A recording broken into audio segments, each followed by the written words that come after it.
Video में Ohm's law और Ohm's law का वेरिफिकेशन करने वाले हैं और बहुत इजी में करने वाले हैं। सबसे पहले हम पढ़ेंगे ओम्स लॉ होता क्या है, यानी ओम का नियम क्या होता है। देखो ओम ने बताया कि अगर कोई भी वायर हो गया, उस वायर के अंदर में इलेक्ट्रिक करंट फ्लो हो रहा है तो वो पोटेंशियल डिफरेंस के डायरेक्टली क्या होता है, प्रोपोर्शनल होता है। यानी किसी भी तार से प्रवाहित हो रही धारा उसके विभवांतर के क्या होता है, समानुपाती होता है। इसका मतलब ये हो गया, अगर इलेक्ट्रिक करंट को इंक्रीज करेंगे तो पोटेंशियल डिफरेंस भी क्या हो जाएगा, इंक्रीज हो जाएगा। इलेक्ट्रिक करंट को कम करेंगे तो पोटेंशियल डिफरेंस भी क्या हो जाएगा, कम हो जाएगा।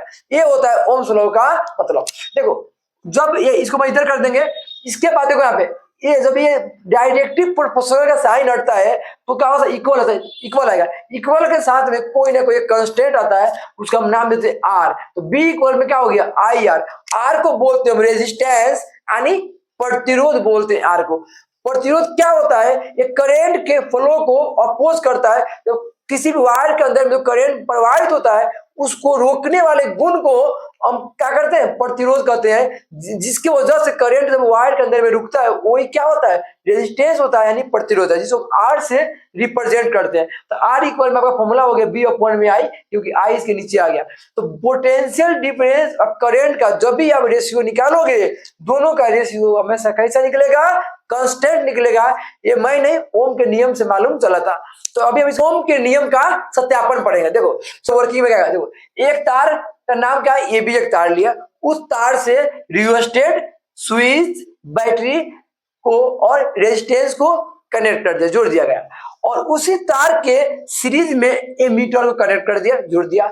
उसी तार के पैरेलल में समांतर क्रम में वोल्ट मीटर को जोड़ दिया, जिसमें से जो रियोस्टेट होता है एक करंट के वैल्यू को इसके हेल्प से हम चेंज कर सकते हैं, ठीक है। और ये मीटर जो होता है एक करंट को मेजरमेंट करता है, और वोल्ट मीटर होता है एक पोटेंशियल डिफरेंस को मेजरमेंट करता है। ये आपका हो गया।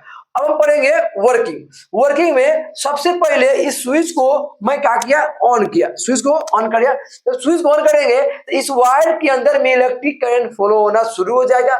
जब इलेक्ट्रिक करंट जाएगा तो ये मीटर से हम करंट के वैल्यू को मेजर कर लेंगे, माप लेंगे और नोट कर लेंगे मापने के बाद। और वोल्ट मीटर से पोटेंशियल डिफरेंस की वैल्यू को नोट कर लेंगे कितना आया है। फिर उसके बाद रियोस्टेट के हेल्प से फिर करंट के वैल्यू को चेंज कर देंगे। इस स्लाइडिंग, अब इसको उठाकर यहाँ पे रख देंगे, चेंज कर दिया। फिर से क्या करेंगे, ये मीटर से करंट के वैल्यू को नोट कर लेंगे, माप लेंगे, और वोल्ट मीटर से पोटेंशियल डिफरेंस के वैल्यू को नोट कर लेंगे।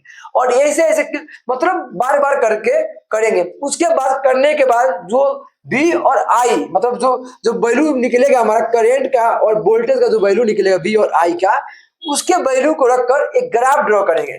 जब ग्राफ ड्रॉ करेंगे तो हम देखेंगे कि जो ग्राफ बन रहा है बी और आई के बीच में वो कैसा ग्राफ बन रहा है, स्ट्रेट लाइन बन रहा है, जो ये साबित करता है कि potential electric current directly proportional to the potential difference, यानी विद्युत धारा विभवांतर क्या होता है, समानुपाती होता है।